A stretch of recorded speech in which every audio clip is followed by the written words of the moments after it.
Many of Prime Minister Modi's Bhakts, that's the religious political fan, they are calling the Balakot airstrikes his Kargil 2.0 strategy. They point towards a fantastic coincidence.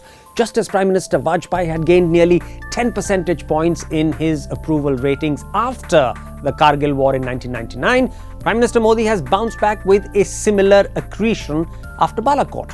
And just as Vajpayee had shrugged off losses in Rajasthan, Madhya Pradesh and Delhi to triumph in the national polls a few months later, they expect Modi to reconquer India in May 2019.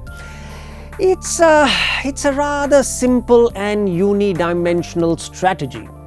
Don't distract yourself and the electorate with other issues. Just flog Pakistan and Muslims.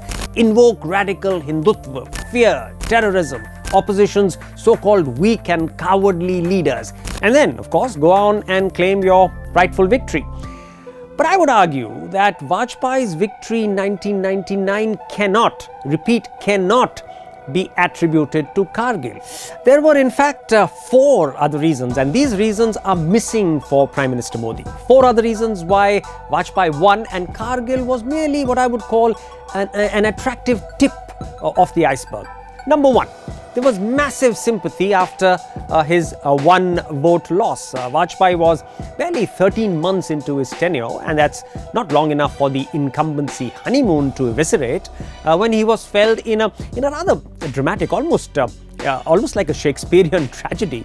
Jayalalitha's AIADMK had withdrawn support, and that had forced Vajpayee to seek a vote of confidence.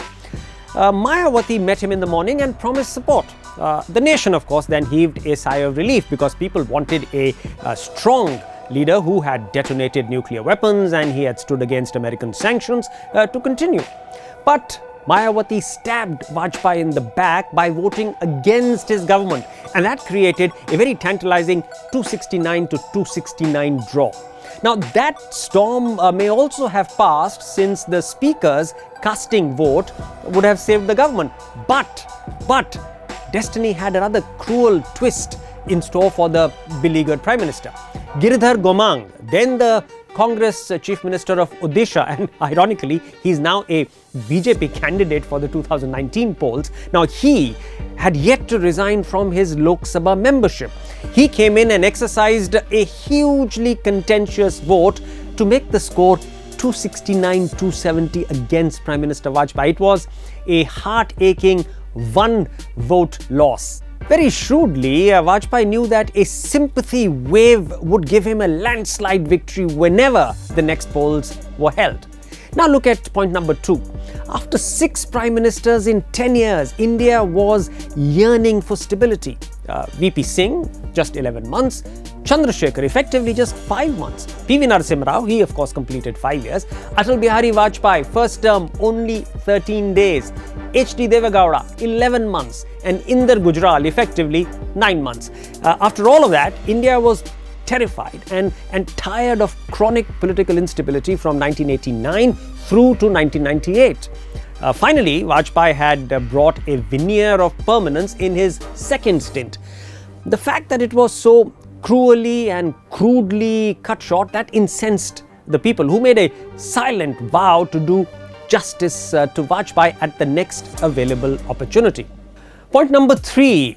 Vajpayee's big political heart and tent of alliances. Now, unlike Prime Minister Modi, Prime Minister Vajpayee expanded his footprint with allies who were very admiring of him.